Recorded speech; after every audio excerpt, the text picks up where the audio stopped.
you're naming a lot of things here. And so one of the things I wanted to just mention as we talk about wounding and the lingering venom, just to pull out a word, trauma.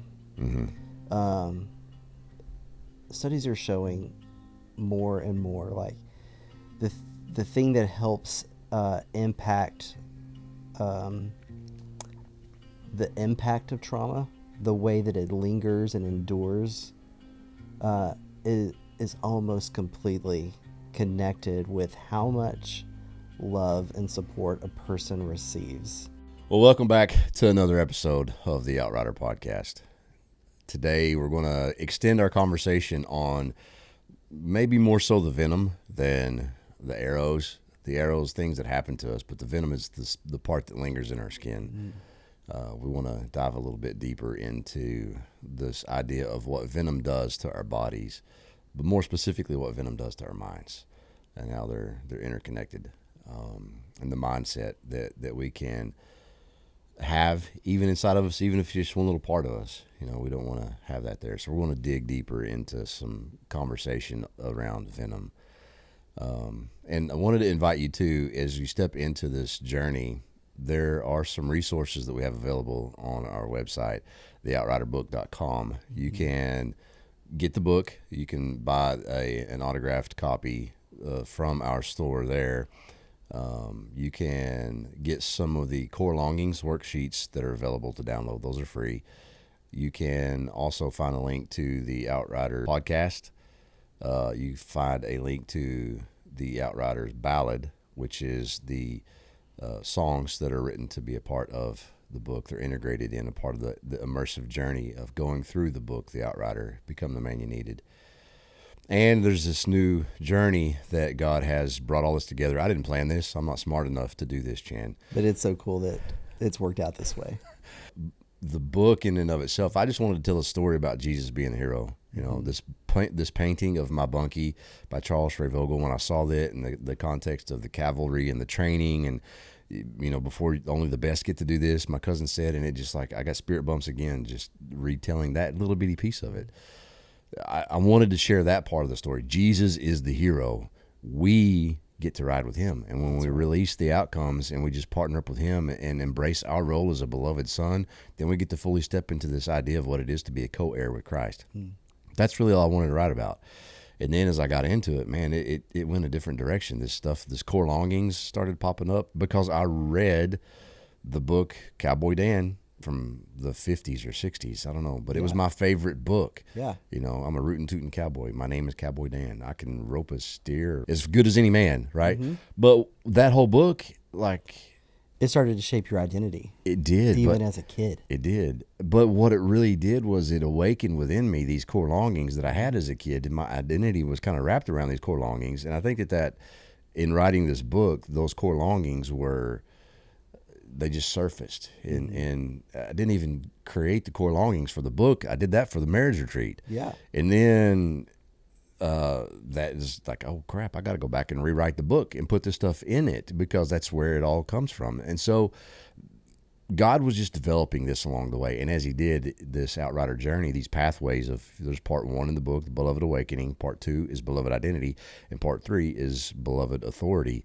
And so those pathways have developed into, God has led me to creating a coaching pathway it's about a 14-week series of going through each of those pathways. There's one of Beloved Awakening, there's one of Beloved Identity, and there's one of Beloved Authority. It follows some of the themes of the book, but also through the context of those core longings, just to really dive deeper into that. So if you're interested in diving deeper into this journey and to sit with me, I can meet with you via Zoom, or if you're local and we can meet up in person, that'd be great too. But you can find out more about that at theoutriderjourney.com. That's fantastic. And Ian and Chan, Ian's not able to join us today, but I wanted to give a shout out to these guys, because as we step into this venom stuff and you go deeper into wounding and I begin to identify these things, the journey's not meant to be taken alone. No. That's why I'm saying that. There are moments where there's like the medevac, where somebody has to fly in and get you out, right? Right. But there's a season of like, if you have surgery, you need PT to follow up. If you don't do PT, then the wound around what heals around the wound, if you don't exercise it, and you stretch it and then you strengthen it and you do the things that you need to regain mobility and strength, then that can be in and of itself become gravitational to the pull of the wound. Yeah. Then healing. Yeah, muscles atrophy, scar tissue just forms. Yep. And so we want to offer that as you have to have people to come alongside you. This is why I said, I think it was last time or a couple times ago, that the bravest thing you'll ever do is acknowledge that your wound is real. It may very well be the bravest thing that you ever do is to acknowledge your wound.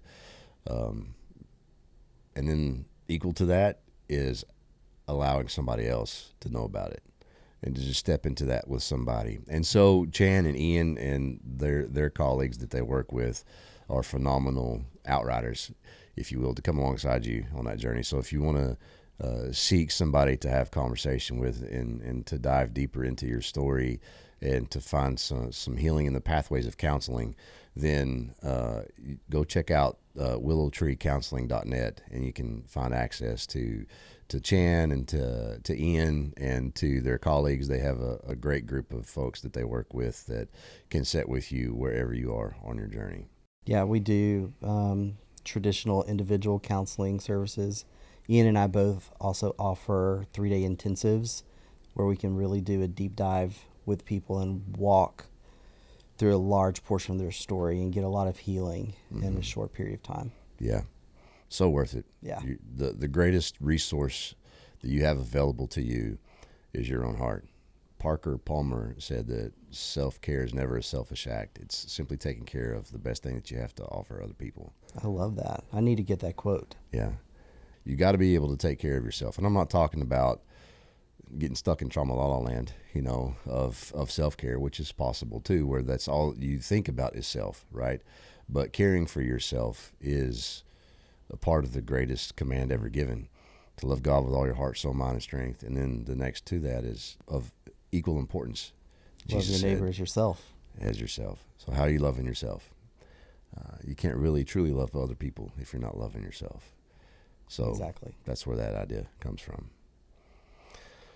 So jumping into more on Venom, I had an idea, a plan, similar to the book, of where I wanted these, as we start this podcast, it's a baby podcast, if you will. It's brand new. This is episode number 4 of this series of however many God wants to take us deeper into.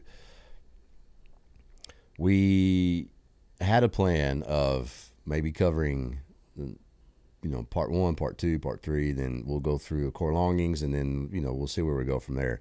But we haven't made it really past part 1 yet. We're still talking about just the idea of what it is to be a downed rider. And so we're going to do what God is calling us to continue to talk about. I mean, if you say that maybe one of the most important things that we ever do is acknowledge our wounding, it makes sense that we're still kind of lingering in this place. Yeah.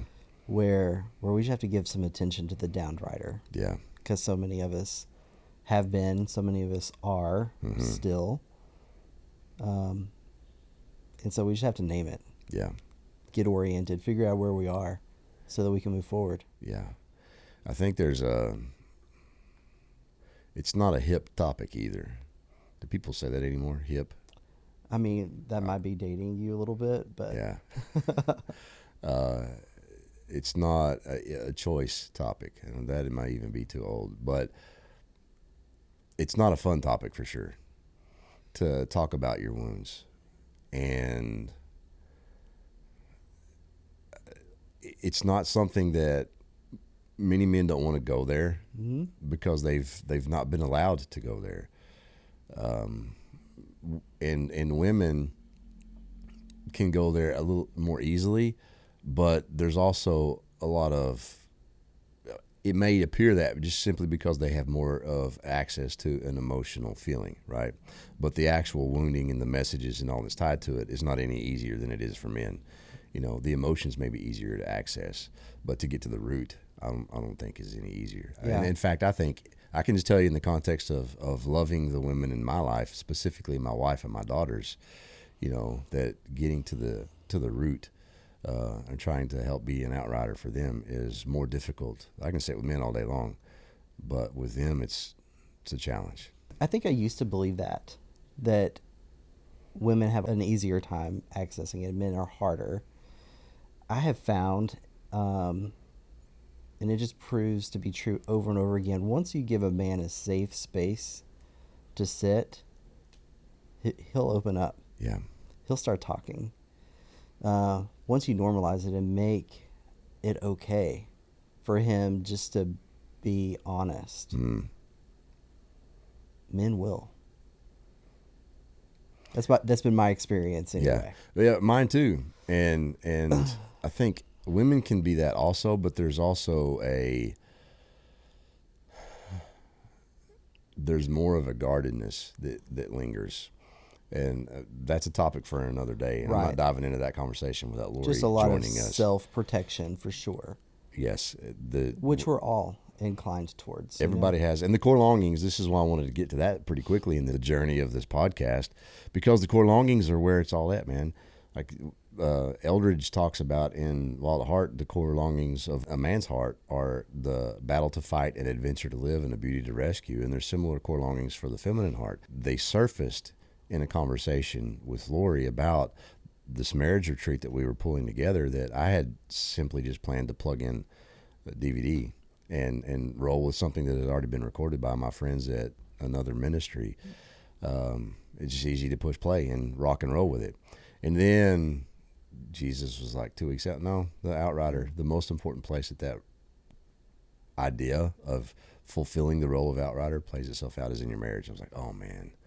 So we just developed this thing, and it all came together within just 2 weeks. Bang, there it was. But these core longings came out of that conversation, that the longings of the masculine heart, they are fulfilled, like they grow out of these core longings of the beloved heart of a child. Yeah. If you can net it down into the belovedness of a child, there are core longings that exist in the heart of a child that are not unique to gender. They're fulfilled differently. Right. But they're not unique to gender. They are the same. This is going back to the equality of what God created, how we're both created as two halves of God, as male and female, going back to Genesis 1:26 and 27. Like, we're all a part. That's part of that longing that he sowed within us that's equal. It's the same, but they're fulfilled in different ways. Yeah. So I know we're going to get into talking about the core longings in future episodes, but do you want to let our listeners just kind of know what those core longings are? Do we want to continue to tease them and just make them wait? Yeah, so the core longings are to be in the pathways of beloved awakening and beloved identity and beloved authority is where I have these spelled out. So what I have here for you, Chan, is a book. This is a donation to your office. The book, The Outrider, Become the Man You Needed. So beloved awakening is wanted, cherished, and pursued. Beloved identity, the pathway is to be protected, believed, and understood.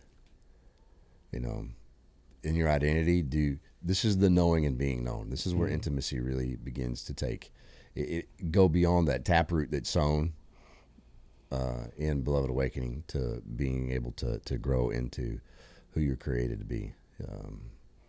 The trunk of the tree, if you will, of the oak of righteousness is beginning to really form. Yeah.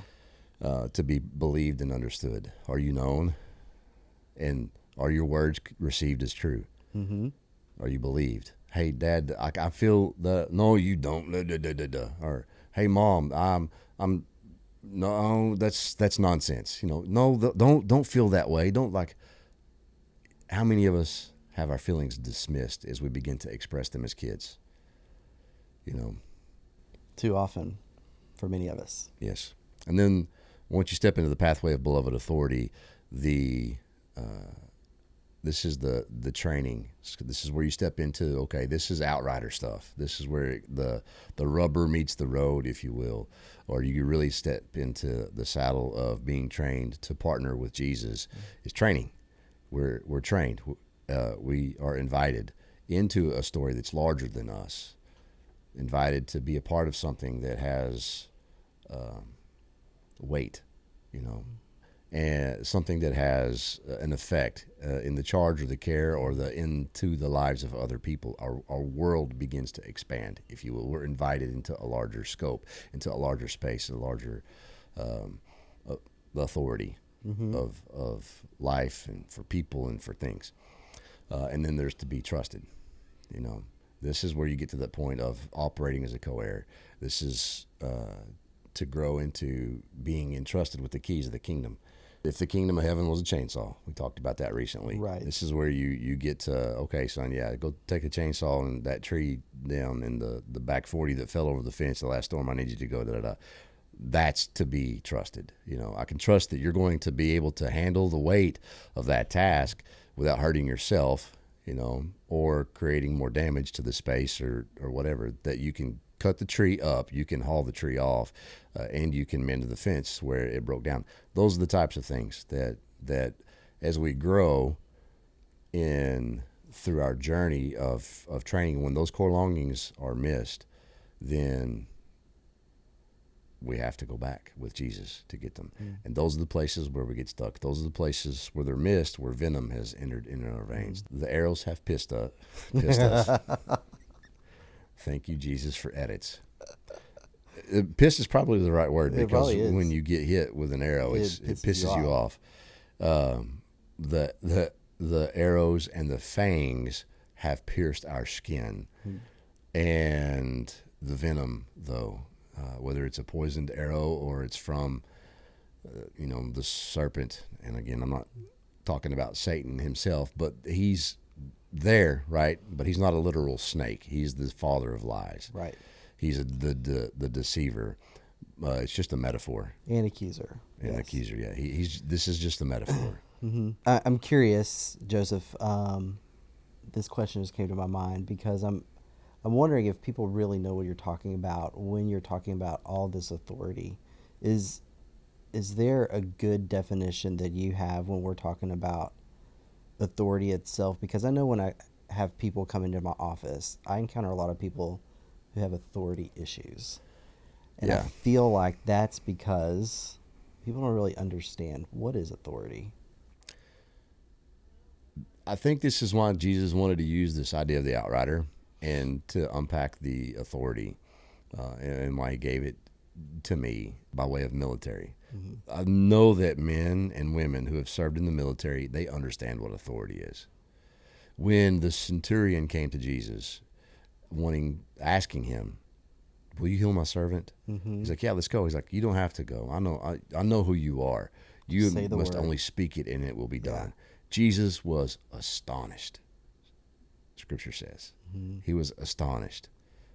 I think that, I'll have to double check this, but I think that's the only place in Scripture where it says that Jesus was astonished, because of what this man understood about authority. No one in all of Jerusalem understood that, but this centurion did, because he was a man himself under authority. We just celebrated the 250th birthday of our nation. It is a nation of independence. It is a nation who bucked authority. Okay? It bucked tyranny. We need to not get those confused. Always buck tyranny, but you must not always buck authority. There is a way things work. John Eldredge says that. Right. There's a natural order to things, that there's just a way that things work in the kingdom of heaven and on earth. And authority is a part of that. When creation happened, how did it happen? With authoritative words. Words, right? Authority. Let there be is its creative authority. When we unpack the painting and we look at the characters of the downrider and we look at the rescuer, again, the downrider is the one being picked up. If you can't see the painting, and we're speaking here, and I'll show it to you for those watching on video. It's in the cover of the book. This is why I chose it for the cover. There's the downrider is this guy. He's the one who's being rescued. This is Jesus. His sleeves are rolled up and he's reaching down to make the rescue. All right. This is the Outrider, the role that we are to play. And then this guy over here, if you'll notice and look closely, he has no face. And as I was unpacking and diving deeper into this journey with Jesus, he explained this is the Holy Spirit. So this is basically the partnership that you have with Jesus and the Holy Spirit to bring about the Father's will. Your kingdom come, your will be done on earth as it is in heaven. This is what it looks like when you partner with Jesus. But that kingdom coming and the will being done is not your responsibility.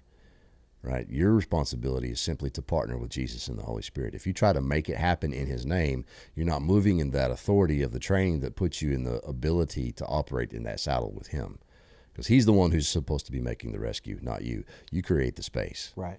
And then Jesus is the one that makes the rescue. And that can apply into anything. There's so much leadership stuff that comes with this too. Of course. And as I was working on my graduate studies, one of my professors, I was explaining something to him of leadership theory and developing my own. He was like, you need to write a paper on that. I'm like, I don't write. It's kind of where I was still at then. Isn't that funny? Yeah, funny. That and maybe there's some more that will come of that, but it's because of the submission aspect of what authority really is. We have to be able to embrace that God is not tyranny, that everything that he does for us is because he loves us. It's not about control. We're not puppets, and he's the puppet master pulling all of our strings. It's a partnership. It's a union. It's a unity that we see through the story of the Father and the Son that we are invited into as co-heirs. Teknon, beloved identity. Weos is the co-heir aspect, where we're stepping into that mature aspect where Jesus, that's the word used of Jesus, spoken of him, the Son of God, the Weos of God, one who can carry the Father's authority. And that's an extension of that centurion's authority that he had. He knew when he said something, it was done. Those under him had to make sure that they followed through. And so that's what Jesus has. In his death, burial, and resurrection, he had all of the power and authority in the kingdom of heaven, and he took it back. Adam had it at the beginning. He gave it over to Satan. This is why Jesus himself had the opportunity to bypass. This is what the temptation of Jesus in the wilderness was about. You're going to get me preaching here in just a minute. If we're not careful. This is what the temptation of Jesus was about. Why on earth would Satan offer him the world, if you just bow down and worship me? He knew, that's the thing that he knew that Jesus he was concerned about. Not that he didn't, we know that he didn't want to do it because he asked Jesus, or he asked the Father in the Garden of Gethsemane, please let this cup pass from me. He didn't want to do it. No. But he submitted to his Father's will, right? Doing that brings that authority of the kingdom of heaven that makes the rescue, and it brings glory into all suffering. Mm-hmm. So when we submit, not when we pull ourselves up by the bootstraps and we declare our own independence and we stand on our own solid ground and the man that we've made, we don't reveal ourselves. We don't make ourselves as men. There's a role that we play, but to operate, that works in the worldly realm. But you want to bring the kingdom of heaven into your space, there's a different way. Yeah. It's not one of grasping for authority, becoming stronger and bigger and bolder. And I can do that. And it has always been detrimental. I can be big and bad and bold. It will only get you so far. It's gotten me so far and ultimately just led to destruction. Right. But when I submit and I humble myself, which is what the horse represents in that painting, harnessed strength. When you allow your strength to be harnessed to what Jesus is up to, then you get to participate in the authority of the kingdom of heaven. And that's what our world needs. We need the authority of the kingdom of heaven at work. Not the rules and regulations and the dogma of doctrine. That's not what our world needs. Our world needs the authority of the kingdom of heaven that flows from the heart of God. Love is what our world needs. And I'm not talking about hippie love and everything's tolerated. That's not what I mean.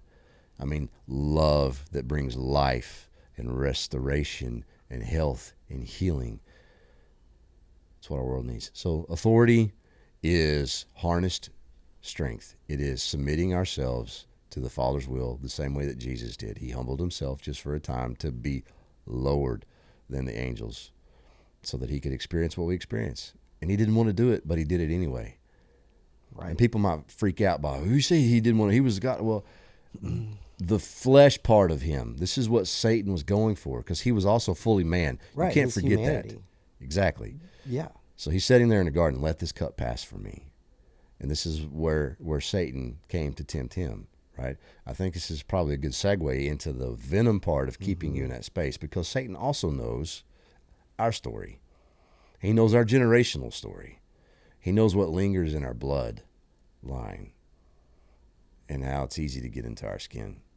And so there's a lot of ancient and generational stuff that exists in families for a reason. You know, the same way that Satan knew to tempt Jesus with the only thing that could have possibly gotten to Jesus in the garden or in the wilderness, and we have proof of that in the garden. He knows our story. Yeah. He knows our dad's story. He knows our mom's story. And then it branches out, and how it all kind of comes together to uniquely fit right where you are today. You know, and so this idea of living as a beloved son can only be fulfilled when those core longings are fulfilled rightly, or a beloved daughter. And there are many places in our stories where we have had those core longings missed. That's where a wound happens. But the core longings go unfulfilled because there's a message. There is venom that has taken the place of the blessed words of a father or the blessed words of a mother that have nurtured and cherished your heart fully and completely in these spaces, these things that have gone down, whatever they may be. I mean, there's a whole spectrum of things that can happen to us that can cause us to have just a little bit of venom, and any venom in you is not healthy. Yeah. I think when we talk about the venom, the things that linger, like we also talk about that in terms of like messages. Yeah. Like the message that comes with a wound, what we've come to believe about ourselves based on the way we've been treated, based on the way we've been hurt. And I think for the longest time, like I have handled my own wounding, and as a counselor, I've handled other people's woundings just by engaging their mind.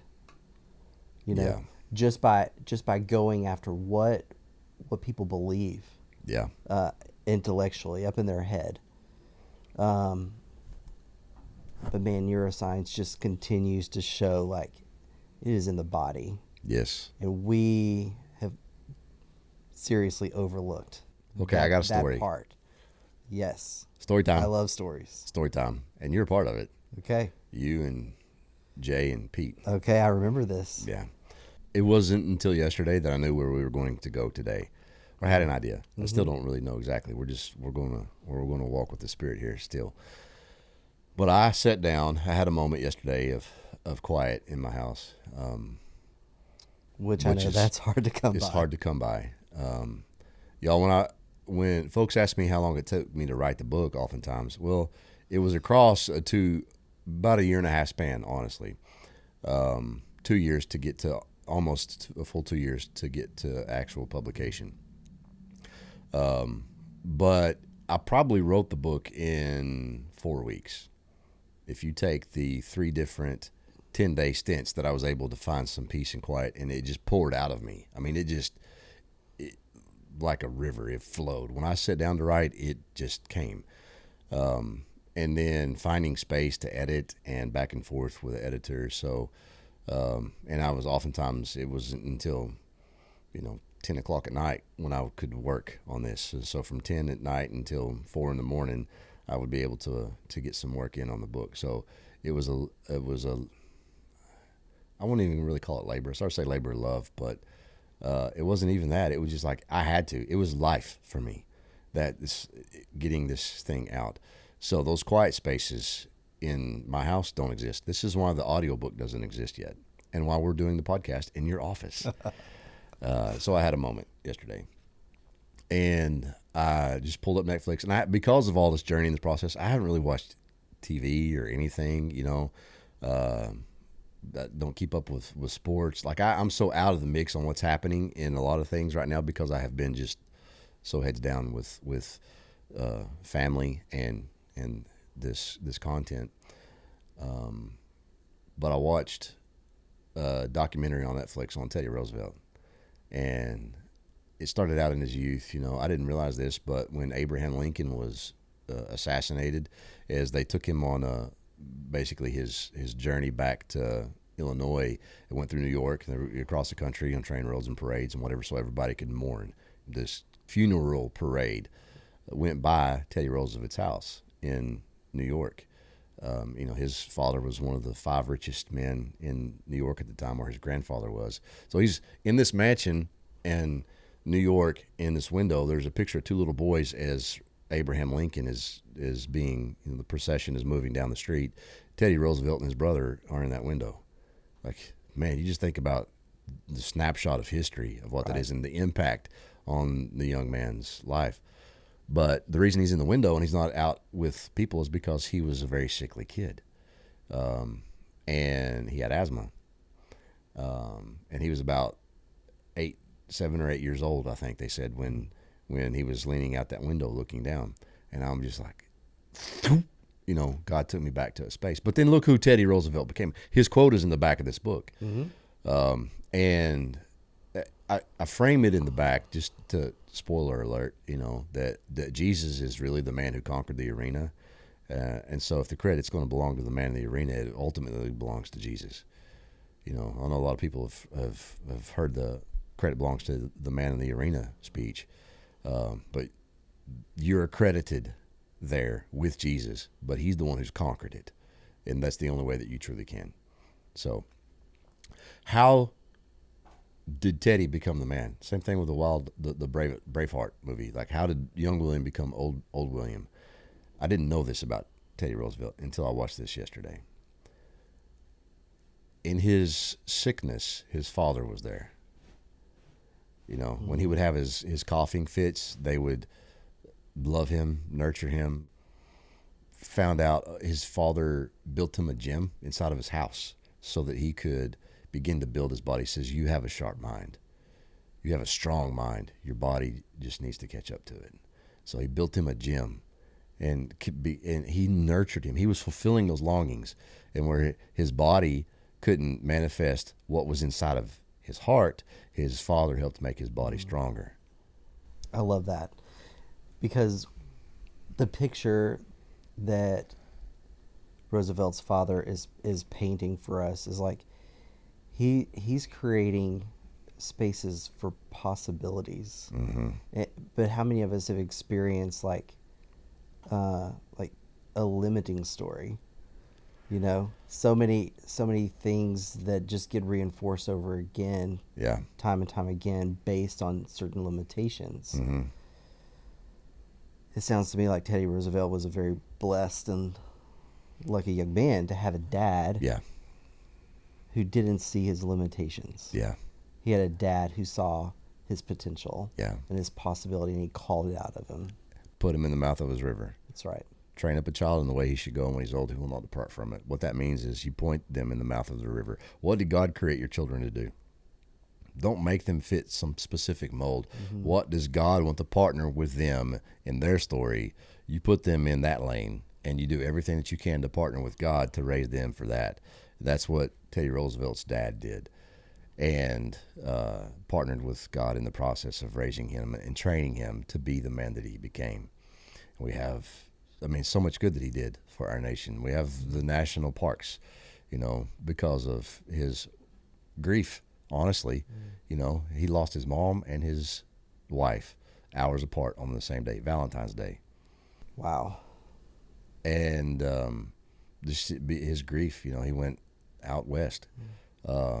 So he had to leave his place of comfort to go deal with his grief, and there's where he was able to bridge a gap and see and experience other people. So cool to hear about his story. You can check that documentary out on Netflix. I didn't get all the way through it because, noise in the house, and so I made it an hour in. But what I was thinking as I was watching that, I was, and I'm seeing all these things that they're saying about him, and there's so much stuff. I'm not equating myself to Teddy Roosevelt, but there's a lot about his youth, who he was, and the things that he was seeking after were very similar. Some echoes, in my story. I mean, you could say I was born into privilege, obviously. I got a pony for my 5th birthday, but some of that stuff was taken away from us when just financial hardship came over my family and some other stuff went down. But at the same time that I lost my father's affection, I also, there's hardship. So I stopped getting stuff. So the way that the enemy, there's venom that entered into my veins. The wound was I didn't get my dad's affection anymore, because when in the Mize bloodline, I've said this before, at 5 years old, it's time to be a man. Like, you don't get any more affection because you got to toughen up. And so at that same time frame, when I stopped getting stuff, it was, the message for me was, I'm only loved if I get stuff. Mm-hmm. So this materialistic thing and this striving to make money and do the whatever began to be framed within me because of where that entered into my heart and my mind and my body when I was 5 years old. Okay. Then this major event happened in my family that the pressure for me was to keep quiet. Don't let anybody know. And I just couldn't handle it. And I forgot how to breathe. I remember, I think it kind of sort of started when I, on a hunting trip with, Dad wouldn't really, he would take me just for a little bit or whatever, but just being still and whatever. And, I began to like chest breathe, really shallow breathing, but then the pressure and the weight of all that effect and whatever, cause I didn't want to move in the woods, with the breathing stuff. If you take a big breath, your belly moves, right? You got to be like, so I started trying to breathe so lightly that you couldn't tell that I was breathing. It almost appeared dead, and in that season of trauma that came in, that stuck. I forgot how to breathe. I couldn't do sports anymore. I was fast. We started doing sprints in basketball. I was the first several sprints, but then by the end of practice, I'm in the back because I didn't know how to breathe, stuff like that. And I never had the stamina to keep up. So it was a lot of like sickly stuff. But my dad would cuss at me for coughing instead of building me a gym, So there was like, dadgum, man. But how that has impacted my life to believe that in the things that he spoke over me, not like your mind is sharp, we just need to make your body catch up to it, as opposed to you are a lazy, good for nothing POS. That's the message I got. I was like, So that lingered in me forever to the point that, like in my body, I couldn't breathe. I couldn't do anything, and that was affecting. Now I'm knocking on the door 50. Not quite there yet. I'll be 49 next week, but I'm not Superman anymore. Where I always kind of I think that's the persona I tried to take on, to be Superman, to be Rambo, to combat this idea that I was lazy or good for nothing. But I knew that I had the strength, so I tried to pose in those ways. But the way that was stored up in my body is like I couldn't breathe. And it was like the warfare around us trying to step into ministry and do all this stuff. The enemy was just like coming in. My back was out.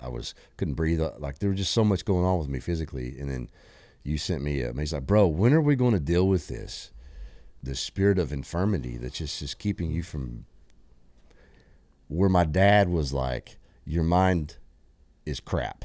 Your body is crap. I don't want you, is what I felt, right? Nothing that you do is any good. This is how my body was receiving the message from my dad. And then Chan comes in and says, hey, your mind's sharp. When are we going to deal with this stuff that's not letting your body be where your brain's at, where your heart is?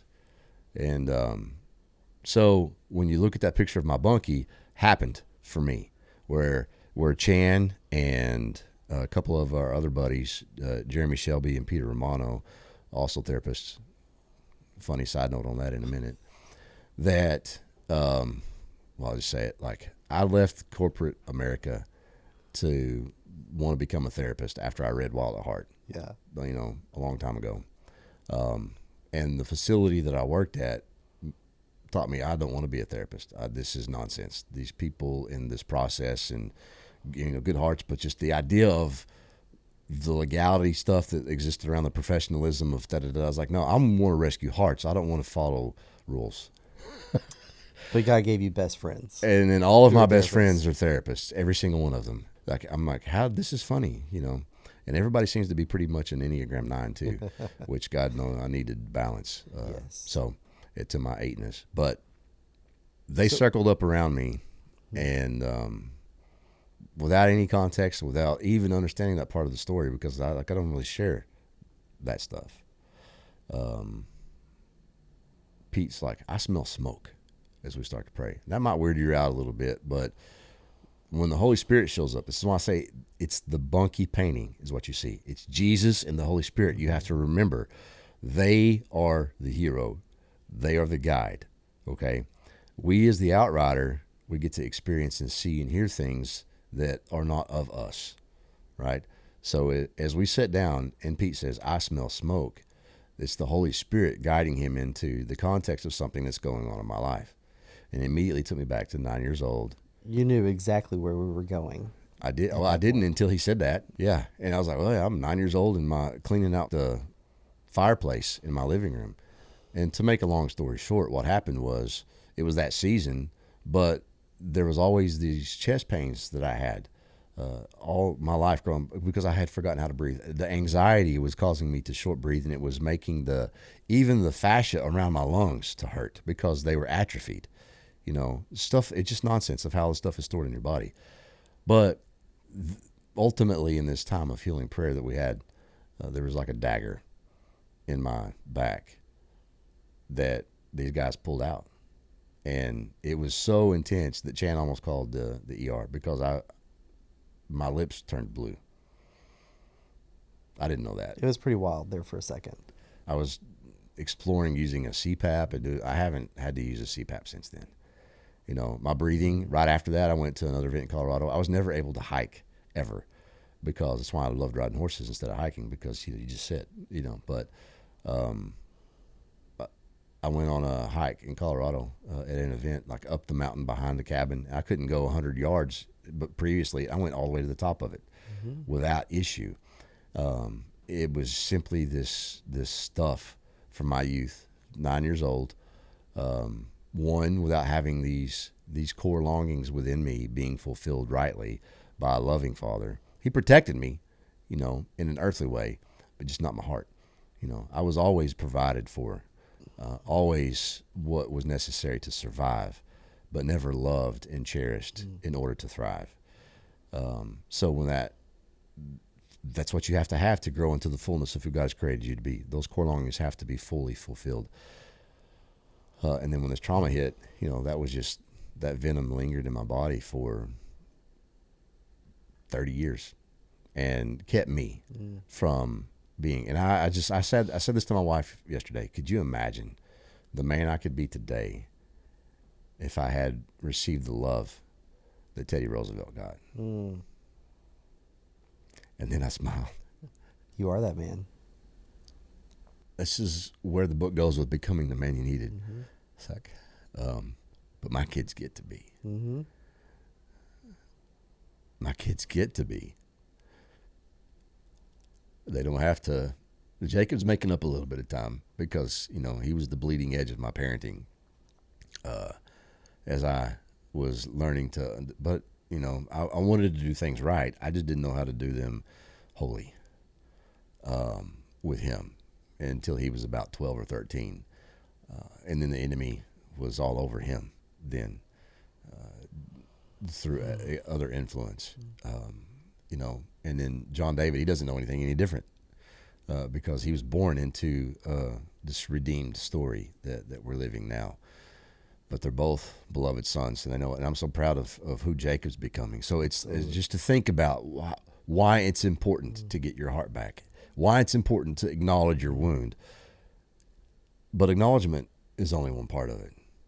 It will only take you so far. You have to be able to address it. And you Yeah. can't address it on your own. You have to have outriders. You have to have brothers that are partnering with Jesus to come for you. Because it's weird when some dude walks up to you and says, I smell like smoke. It's like, yeah, I was just at the campfire. No, like that's a house fire from, figuratively speaking, from 30 years ago. You're naming a lot of things here. And so one of the things I wanted to just mention as we talk about wounding and the lingering venom, just to pull out a word, trauma. Mm-hmm. Studies are showing more and more like the thing that helps impact the impact of trauma, the way that it lingers and endures, is almost completely connected with how much love and support a person receives. How much they're wrapped around with support and love, how much someone is there to witness them in their pain. Yeah. And so when bad things happen to kids, for example, if there are loving, supportive parents, family members, friends who wrap around them quickly, who participate in their hurt and their pain, the longevity of their trauma tends to diminish. Mm-hmm. Unfortunately, most of us have a trauma story where there was no one there to catch us. There was no one there who maybe even knew about the things that were blowing our lives up. Mm-hmm. No one was there to witness. Yeah. To love and support us. Maybe our parents or someone else was participating in abuse or whatever. And when there is no safe place for people to talk about their pain, and they learn to hold it because that's the only other option for them, that's when trauma becomes a lifelong issue that people have to deal with. Yeah. Another thing you're talking about is as a person, we are spirit, soul, and body. Mm-hmm. And Nefesh. right. And it's interesting, like how where we're talking about where we get wounded with words, or neglect. Man, that feels and seems like an attack on us emotionally. Yeah. But it's interesting how it manifests. Like in your story, like it manifested in your body. Not only did it like twist the way you saw yourself and thought about yourself, but it took up residence in your body to the point of affecting your breathing. And it fulfilled the curse. It became like a self-fulfilling prophecy. Yeah. Because I couldn't breathe, I really was lazy and good for nothing. You have to have oxygen to have stamina to be able to work and to do things and to get things done. And I didn't have the stamina. It did short bouts, but I was able to experience life to the fullest, if you will, or even offer myself to the fullest in any capacity because I couldn't breathe. Yeah. So I'm curious, like, I know that that story you shared where Pete, Jeremy, and myself like participated as outriders with Jesus to bring the rescue. What has that felt like to you, mentally, emotionally, and physically since we pulled that dagger out of you? Breathing is good. Mm-hmm. I mean, I've gotten to experience going to the top of that mountain right after that was like Jesus met me there magnificently. I got to go on the trek, with you and Ian last year. Yeah. My breathing was not so 13,000 feet where the roll was a little different, right? But experiencing life to the fullest, my sleep is better. My wife is very grateful that I'm not, sawing logs all night long. She loves to work at the sawmill with me. She does not like that when I'm cutting them, just snoring. So the fullness of life to the fullest, right, is more of what I've begun to experience. But it's led me also not just to being able to breathe better. I mean, that brings elements of so much more health, for your body to be able to absorb the oxygen that it needs. But also back into the season of stepping into the fullness of who God really created me to be, what He created me to do, to resurface that I had dealt with the agreements that I had made. I am a lazy, good for nothing. Like, so my mind had broken those. I broke those agreements, but my body held on to them. And we have to be able to come into the fullness of who we are. We have to be clearly unified. The fragmentation that comes in with all that, know that the body keeps the score. Mm-hmm. In his book, he talks about the fragmentation that happens to us, right? And that's kind of what I'm alluding to with these core longings too. With these core longings, there's fragmentation that happens there, but it's not just necessarily just a part of our body. Like, there are longings that are tied to that, where this fragmentation is meant to be made whole. And Jesus meets you there, and those fragmented parts get reintegrated back into who we were made to be.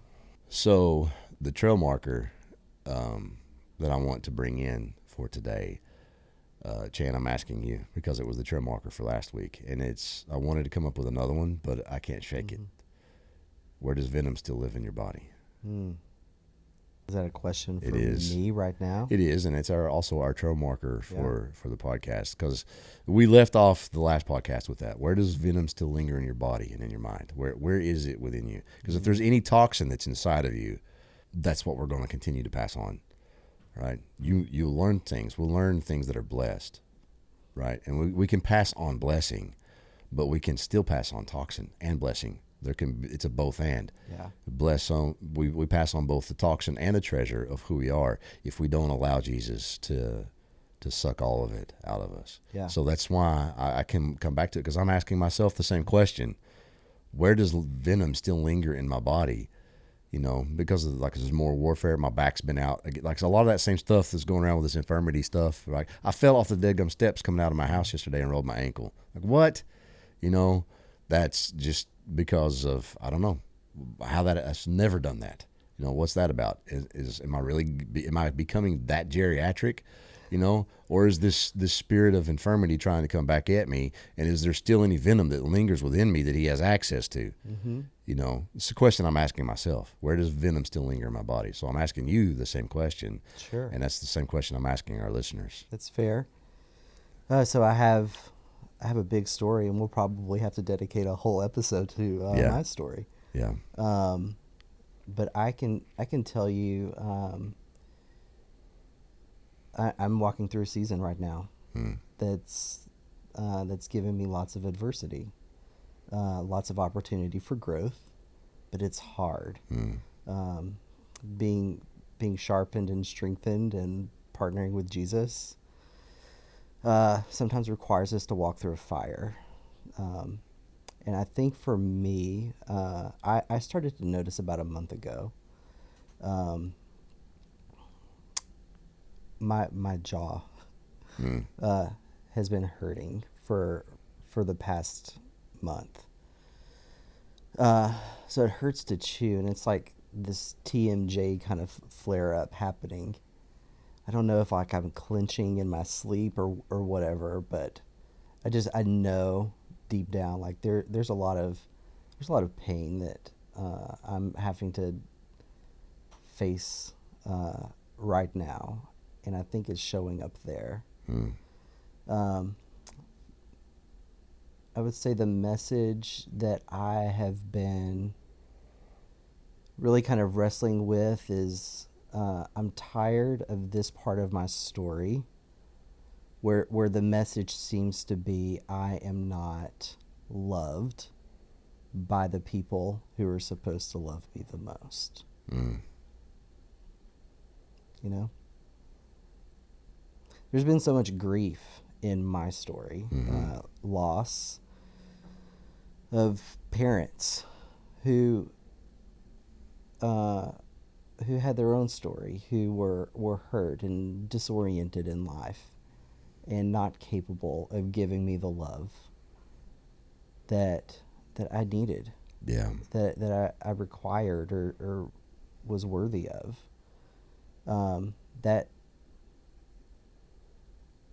That definitely like shaped my story growing up, and here I am again in life, where it feels again like I am not loved by someone who should love me more than anyone. So that's what I'm walking through. And I think that's a great question for our listeners. Yeah. Where is it still showing up? Where does the venom still linger in your body? Mm-hmm.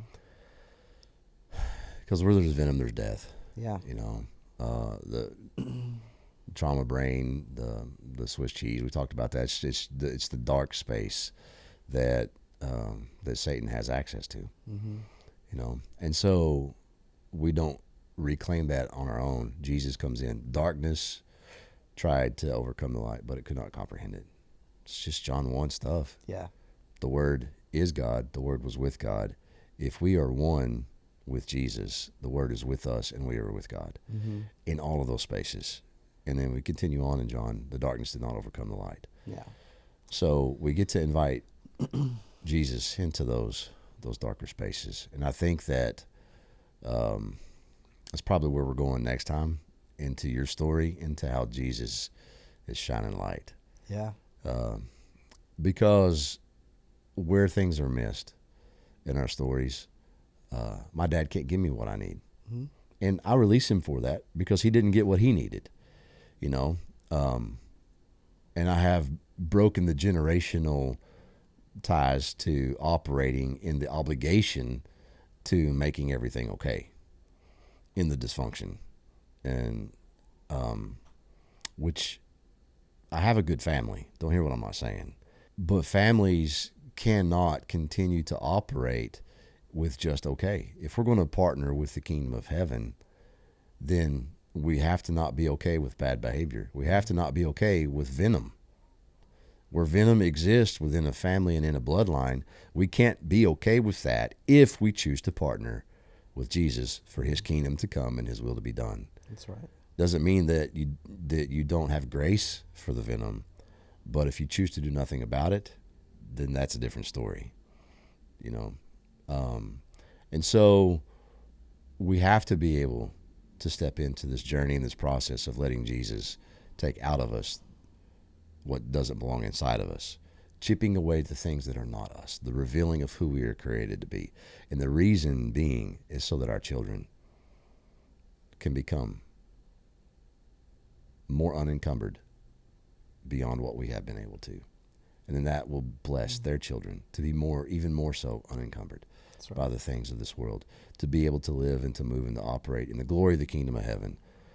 We will either participate in the generational curse that gets transferred to them, or we will actively participate in creating new generational blessings. Okay. So you just gave us a new trail marker question. That was a trail marker question for last week that we just processed a little bit, and we'll dive into what it looks like as Jesus is the rescuer as we continue down this path. So our true trail marker question for this week: what are you choosing? Are you choosing to pass on the curse or the blessing? Because your victory is in your choice. Even if you don't know how to pass on the blessing just yet, or how to live in it and haven't received it, your victory is in the choosing. When you make the choice, this is what repentance is, metanoia. It's the choice to move a different direction. It's not moving in the different direction. It's the choice. That's where your victory begins, is in the choice. So what are you choosing? Are you choosing to pass on the curse of your life or the blessing